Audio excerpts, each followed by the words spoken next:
bien, bonjour, bonjour mes amis taureaux, bienvenue sur la chaîne pour votre tirage général. Ceux qui me découvrent, soyez les bienvenus, cette chaîne est la vôtre. Alors mes amis taureaux, c'est un peu tout feu tout flamme, un peu l'aventure sur ce mois, sachant que vous repartez à zéro, de ce que je vois, au moins dans votre tête, d'accord? Sachant que vous avez deux arcanes majeures, nous avons de l'épée, nous avons du bâton, nous avons du denier, nous avons de la coupe, nous avons un peu de tout. Je vois des gens qui vont finir par plonger vers quelque chose de plus audacieux, quelque chose de plus visionnaire, mais ça va avec le fait que vous repartez à zéro dans votre tête ou dans votre vie. Alors, vous avez sur l'énergie principale de ce mois, celle qui va circuler tout le long de ce mois, le monde animal qui nous renvoie à nos instincts primitifs, à nos pulsions, et puis aussi au fait d'utiliser tous les moments propices que la vie nous apporte pour prendre tels engagements ou aller vers telle ou telle activité de sa vie ou telle émotion. Ici, enfin moi ce que je vois par rapport à ce monde animal là, c'est vraiment un côté épicurien, vivant, entier, vivre pleinement sa vie au même titre que les animaux qui ne se posent pas de questions. Vous voyez, on est là dans cette idée-là. Ça ne veut pas dire que les animaux ne se posent pas de questions, attention, je ne dis pas ça, je dis juste que il n'y a pas les questions existentielles de la vie, à savoir si l'on fait bien ou si l'on fait mal. Vous agissez avec instinct en fonction de votre ressenti profond à vous, sans vous poser trop de questions sur ce qui est bien et ce qui est mal. C'est tout ce que je veux dire. Voilà. Vous entrez toutefois avec la 2 d'épée. La 2 d'épée va me parler d'une relation à deux. Une relation privilégiée. Une relation que l'on espère salutaire, en ce sens que l'on appelle à l'aide. Il y en a un sur les deux qui est plus confiant que l'autre, et un qui demande, alors ça peut être une demande d'aide, comme ça peut être une demande de précision ou de clarification par rapport à une relation. Et cet appel à l'aide, vous allez ou recevoir la perche ou la donner, c'est vous qui voyez, mais l'autre en face est hésitant, donc c'est ou vous qui êtes hésitant, parce qu'il ne faut pas oublier que vous êtes plus instinctif qu'autre chose, mais ici il y a une approche de discussion, de quelqu'un qui essaie de dire, ben voilà, si je fais ça, est-ce que c'est un peu paradoxal, n'est-ce pas? Si je fais ça, est-ce que je ne vais pas tomber dans le trou? Mais ça reste instinctif, ça reste intuitif. Et ce dragon qui dit, mais si, traverse parce que j'ai mesuré la force du pont et tu ne tomberas pas dans le ravin plein de feu, pour vous, c'est quelque chose qui ne va pas vous parler. Vous êtes plus dans l'ouverture de vos instincts, l'ouverture de vos intuitions, qui prime sur tous les autres raisonnements. C'est le côté d'avoir envie de vivre selon ses propres croyances, sa propre vision des choses. Voilà, donc il y a une très grande ouverture d'esprit, mais cette ouverture d'esprit, elle est très tournée sur vous-même et sur vos besoins. Alors, pourquoi? Qu'est-ce qu'on a dans votre environnement très très favorable? Eh bien, on a cette cavalier de coupe.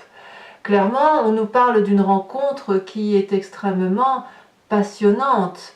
Des projets peut-être, une relation qui démarre, une personne que l'on a envie de retrouver ou d'avoir envie d'avoir des messages de cette personne. C'est une relation plutôt passionnelle ou un projet passionnel. Hein, pour moi, voilà, on est dans un tirage général, je suis obligée de penser à tout. Et on n'a qu'une chose, c'est d'attendre que ça vienne à nous ou que l'on va vers cet autre ou ce projet. Et de ce fait, cette passion-là, ça n'est que de l'amour. Ça n'est que de l'explosion d'amour au même titre que le monde animal qui ne se pose pas la question de savoir si c'est bien ou c'est pas bien. Voilà, là on est porté par les événements de la vie parce que c'est comme si vous mangiez un bon gâteau ou alors une belle tartiflette, j'en sais rien, je vous dis des bêtises, ou un bon barbecue, enfin c'est quelque chose qui vous met en joie, vous voyez, c'est instinctif, c'est nécessaire, on se fait plaisir, il n'y a aucun regret à avoir avec ça. La cavalier de coupe nous parle aussi de passion intense émotionnelle, avec une explosion affective. Et puis ça vous est favorable, pourquoi? Parce que ça réveille en vous ce qu'il y a de plus beau et ce qui vous permet d'avancer dans votre vie. Donc, probablement que là, ce que vous vivez là, c'est extrêmement favorable. Par contre, ce qui vous est défavorable dans votre environnement, c'est le fait qu'on pourrait avoir un faux départ ou un départ tout court. C'est-à-dire que vous êtes tellement porté par votre projet que vous pourriez oublier que vous avez quelque chose à terminer. Ou alors, vous n'avez pas d'autre choix que de revenir à votre instinct parce que quelqu'un autour de vous parle de partir. C'est possible. Ici, avec le mât, on nous dit que tout est possible. Donc, votre côté épicurien que vous vivez passionnément vous demande tout de même de réfléchir un petit peu. Alors, c'est curieux parce que cette réflexion, vous l'avez. Ce raisonnement intellectuel qui fait que vous êtes un humain et pas un animal, voilà, vous posez des questions. Mais il y a un tel amour dans ce que vous engagez dans votre environnement, de ce que vous vivez, que quelque part, vous mettez de côté tout ce qui est intellect et vous n'agissez plus qu'en fonction de votre instinct animalier. Et c'est ça qui vous ferait peut-être faire la bêtise de vouloir tout quitter trop vite, très vite, sans réfléchir. L'idée, elle est là, en fait. Donc, tout ce qui concernerait les départs intempestifs dans la colère ou dans la passion, peu importe, c'est une mauvaise chose parce que, si vous voulez, ça pourrait vous faire prendre des chemins qui ne sont pas ceux pour lesquels vous avez une mission de vie. Alors, dans votre présent, qu'est-ce que l'on a ? Eh bien, dans votre présent, on voit quand même qu'on tente de maîtriser ce que l'on fait. On essaye de garder le contrôle, mais pas le contrôle pour dire d'avoir le contrôle, c'est pas ça. C'est plus d'avoir le contrôle sur les événements de la vie. Toutes les agressions qui viennent de l'extérieur, avec cette 7 de bâton, me dit que vous avez cette capacité d'affronter toutes les difficultés. Vous êtes en train d'affronter tout ce qui pourrait se mettre au travers de votre route. Il y a quand même une protection autour de vous, il y a de la maîtrise dans ce que l'on fait. Vous voyez, c'est acquérir une maîtrise de ce que l'on entreprend. Si vous êtes attaqué, vous allez savoir répondre. Si vous faites un projet et qu'il y a des difficultés, vous savez prendre ces difficultés de front. Donc la 7 de bâton, pour moi, elle révèle vraiment quelqu'un qui est fort, qui a une très grande force de caractère. Et cette force de caractère-là, elle peut vous venir de votre côté épicurien, de votre côté instinctif et animalier. Parce que pour avancer dans l'adversité, il faut forcément à un moment donné se couper de tout ce qui est intellect. Alors, on ne se coupe pas de ses émotions, il faut impérativement garder le côté émotif, mais tout ce qui est côté réflexion profonde, vous auriez peut-être tendance à les oublier dans votre présent. Alors pourquoi ? Qu'est-ce qu'on a dans l'inconscient ? Votre inconscient, donc je me plais à le répéter régulièrement, c'est la façon dont on agit avec mimétisme, au même titre que l'on cligne des yeux, que l'on marche, que l'on respire. Ça nous vient de notre épigénétique, de la fabrication de notre ADN, mais aussi de votre éducation et des événements majeurs de votre vie. Ici, on a la 3 d'épée. Vous avez, au fond de vous, de façon inconsciente, une colère qui gronde. C'est la 3 d'épée, et la 3 d'épée, elle me dit qu'on a peut-être au fond de soi le besoin de rendre les coups qu'on nous a donnés. Et c'est ça qui est dangereux. Et c'est pour ça que vous avez le mât ici en événement majeur, inconvénient sur votre moi. Parce que la 3 d'épée, quand on a une colère qui s'accumule, ça boue, ça va rentrer en éruption. Et quand on renvoie sa colère à une personne, c'est là qu'on est blessante. Réaction de l'autre, il vous renvoie de la colère. Pareil, boum, tu m'as blessé, ou c'est même pas tu m'as blessé, moi aussi je peux aller chercher une de tes failles. Et vous, t'as touché à cette faille-là, et boum, vous renvoyez cette faille-là.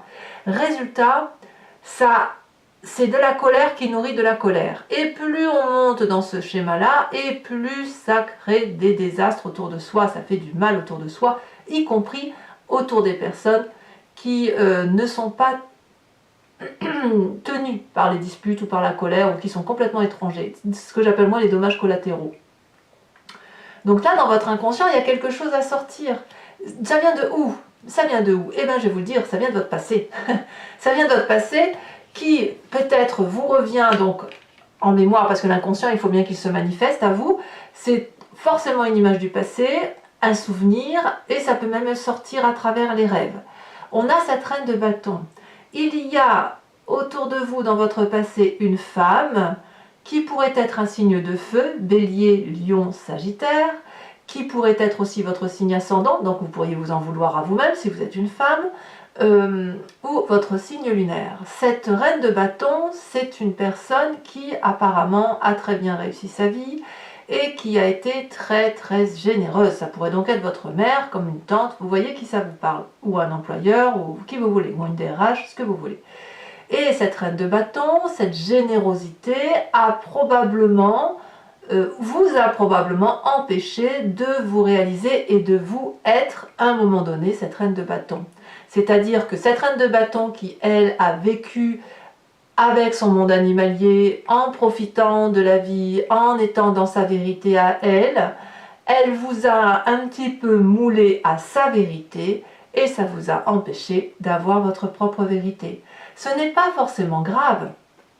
Pas forcément grave, c'est juste que la façon dont vous voyez cette illumination de cette personne qui s'aime et qui aime tout ce qui l'entoure, etc., vous a donné probablement en un temps l'envie de lui ressembler, aussi peu soit-il, et ça crée effectivement des désordres dans votre inconscient qui ne s'y retrouvent pas, tout simplement. Alors qu'est-ce qu'on a dans ce futur proche? Eh bien, on a un futur proche qui est marqué par la difficulté, d'une part, d'aller vers ses instincts profonds, amoureux, passionnels, et ce ras-le-bol de devoir suivre le protocole ou d'avoir l'impression d'être moulé dans une situation qui n'est pas la nôtre, ou dans un corps ou dans un esprit qui n'est pas le nôtre. Voilà ce qui se traduit. Donc la 8 d'épée, ça va être un appel au secours, mais un appel de gémissement, de quelqu'un qui se plaît à se plaindre. Or, si vous regardez bien, cette personne qui est enchaînée, elle s'est enchaînée elle-même avec des lianes d'herbe, donc elle peut s'en défaire. La fenêtre est grande ouverte, mais elle ne voit que les épées qui sont prêtes à tomber alors qu'elle peut sortir. Et puis je vous ferai remarquer que c'est cette personne-là qui est dehors et que c'est le dragon qui l'écoute qui est à l'intérieur. Donc c'est bien un travail intellectuel de fond qui va ressortir à la surface, hein, ça c'est sûr, hein, la 3 d'épée, il faut qu'elle se manifeste. La colère, elle doit sortir. Vous allez peut-être vous en prendre à une personne de votre passé, mais il n'empêche que c'est pas ça qui va vous faire sortir de votre situation. Mais il n'empêche que dans votre état d'esprit, qu'est-ce qui se passe? Eh bien, l'état d'esprit, là on a conscience, c'est le chaos. On est prêt à partir. On est prêt à partir avec la maison Dieu.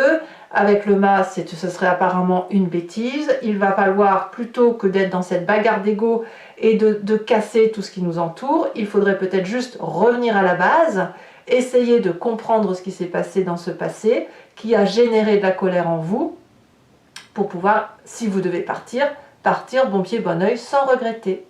Alors, quelle est l'influence de la famille et des amis autour de vous? C'est pas gentil, hein, c'est pas foufou, parce que la 5 de denier va nous parler de problèmes financiers, ou va nous parler de ruptures possibles, ou envisageables, et peut-être même probables, vis-à-vis des membres de votre famille. Parce que vous n'y trouvez plus votre compte, vous n'arrivez plus à discuter, vous n'arrivez pas à vous comprendre tout simplement. Donc écoutez, qu'est-ce qu'il reste à faire? Chacun part de son côté, renfrogné, voilà, avec cette colère de se dire tant pis, on y laisse des plumes, mais au moins on reprend sa liberté. Alors vous pourriez très bien reprendre votre liberté au nom de l'amour ou pour un projet. Il ne faut pas oublier que c'est votre côté instinctif qui va parler, qui va vous dominer. Donc c'est vraiment cette 3 d'épée qui gronde tellement en vous, il y a tellement cet intellect qui est blessé. On voit qu'il y a une blessure narcissique ici, et effectivement ça nourrit cette colère, et voilà, et à un moment donné ça va exploser, il faut que ça explose. Alors c'est vrai que vous avez un peu le même tirage que les béliers qui ont eux une grosse colère aussi, donc je ne sais pas si vous êtes en relation avec un bélier, parce que... Alors j'ai pas fait les autres signes de feu, hein, j'ai pas fait le sagittaire, j'ai pas fait le lion encore, mais je serais curieuse de voir un peu comment ça va tourner pour eux. Je sais que le bélier a une grosse colère, et je vois que le taureau semble un peu lié avec cette rupture et cette colère. Bon, à voir si ça parle avec vous, mais pas forcément, hein, voilà. La 5 de denier, en tout cas, on me parle du côté terrien aussi, donc là on est clairement dans votre signe, hein, le taureau, quelqu'un qui aime bien les belles choses, qui construit les choses, mais là, voilà, vous allez être obligé de mettre de côté certains trucs pour aller voir ailleurs, voilà. En tout cas, il y a une rupture familiale, et comme je le dis, la rupture familiale peut être très élargie. Bon, Conséquence de vos actions et de vos pensées sur vous-même, on a cette 2 de denier qui va nous parler de saut vers l'inconnu. On redémarre un nouveau projet, un nouvel investissement. On suit son instinct et on va faire confiance aux peu de personnes qui restent autour de nous et ce sera une réussite si vous êtes bien entouré. Vous avez confiance en vous, comme si ce qui se passe à l'intérieur de vous est de toute façon votre vérité. Donc vous n'avez pas d'autre choix que de foncer dans l'inconnu. Dans l'inconnu, mais avec cette idée projetée de réussite. On n'agit pas juste pour agir, on agit parce qu'on a déjà un objectif de vie dans sa tête. Alors, la difficulté pour vous, puisque on voit qu'on a quand même des brutalités au niveau émotionnel et qu'on est prêt à partir, ou que l'on part, ça va être de faire attention, puisqu'on a le mât, que si vous sautez dans l'inconnu, de savoir où vous sautez.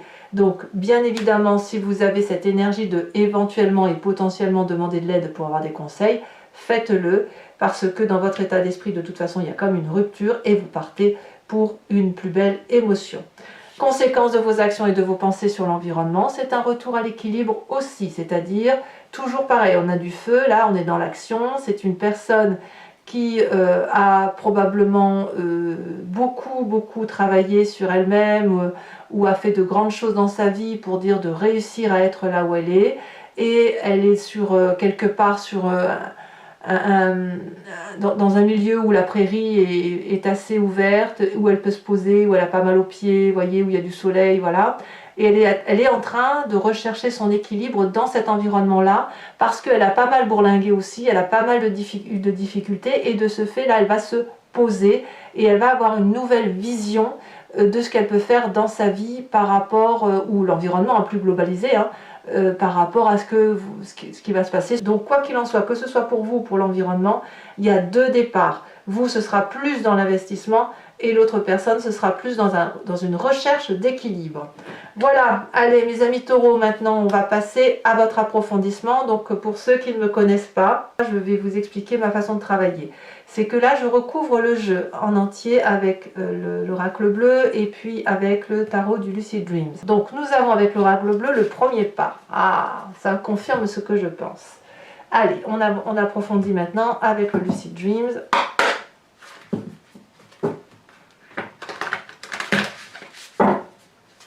C'est parti, on va voir comment le jeu se recouvre.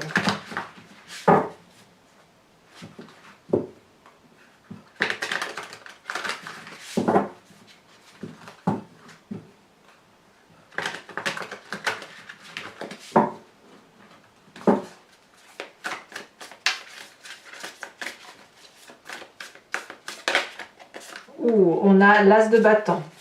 Ouais, il y a du feu hein, quand même, hein. Il y a quand même bien du feu. L'as de bâton, c'est une très jolie carte. Environnement défavorable, on nous parle de 2 de bâton. Eh ben, c'est l'environnement. Vous voyez, ces deux cartes ici sont similaires, c'est la même chose. Ah non, pardon, j'ai des bêtises, c'est la 10 de bâton, je vous dis des bêtises. Environnement défavorable, c'est la 10 de bâton, donc rien à voir. D'accord. Nous avons, non, ici il y en a 2, je ne vais pas les mettre. Oh, mais je ne vous ai pas mis, non. Ah, je ne vais pas changer les cartes. On va prendre l'énergie. Je ferai après l'énergie entrante. La 7 de bâton, on a la 5 de bâton renversée sur le présent. Je continue comme j'ai fait. Si j'ai trierai les cartes comme ça, c'est que ça doit être comme ça.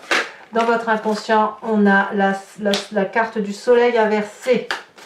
Sur le passé, nous avons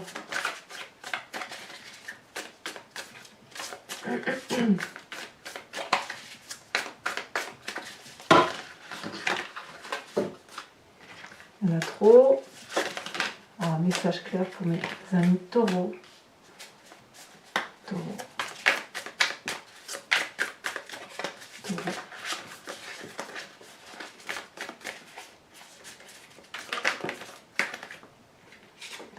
Nous avons la 9 de bâton. Ouais, vous êtes quand même un peu excédé, hein, quand même.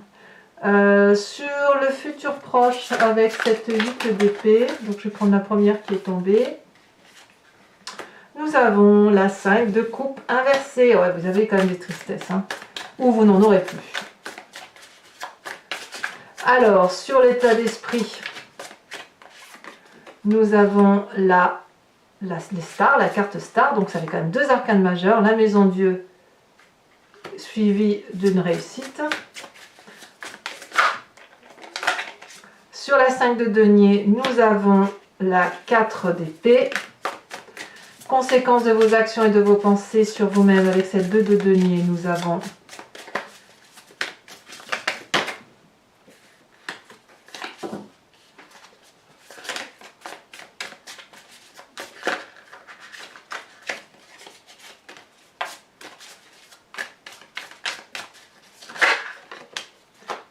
la 5 de pentacle inversée. Vous l'aviez déjà, la 5 de pentacle inversée, qui est d'ailleurs dans votre dans le comportement familial et amical qui vous influence.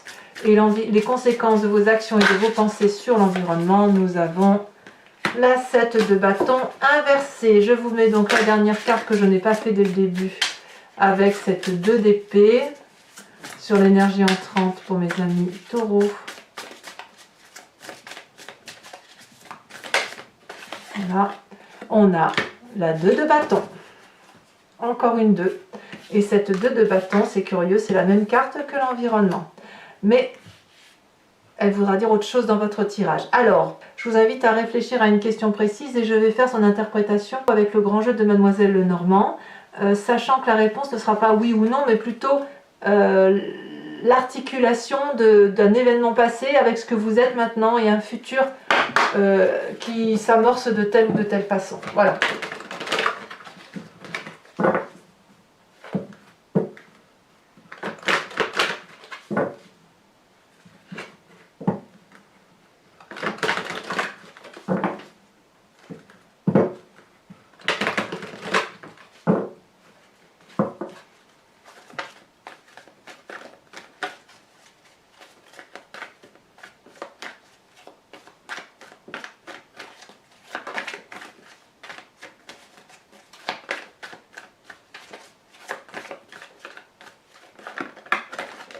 Oh là là, il y a trop de cartes ici. Donc, je replace, j'ai fait tomber une carte.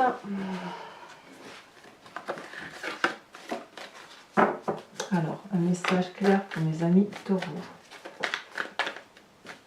Alors, j'entends le mot scorpion dans ma tête, donc c'est possible aussi que vous ayez une relation avec un scorpion pour certains d'entre vous. Alors, on a la 4 de trèfle, la roi de trèfle. Vous vous présentez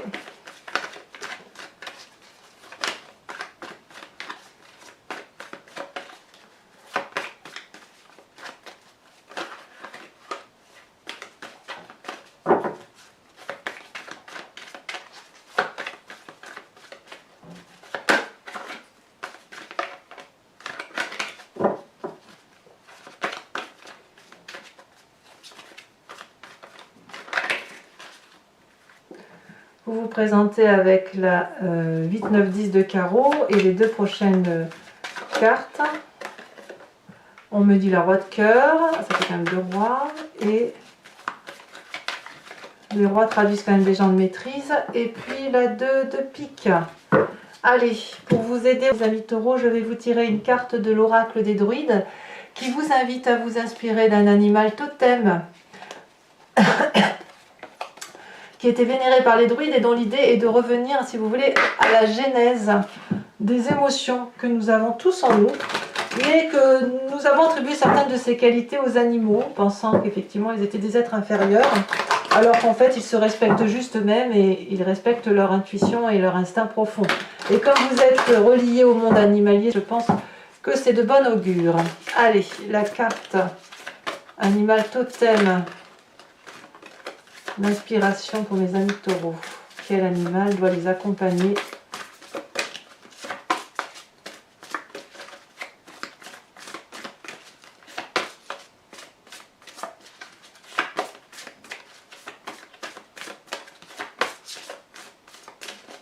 Ah, ici.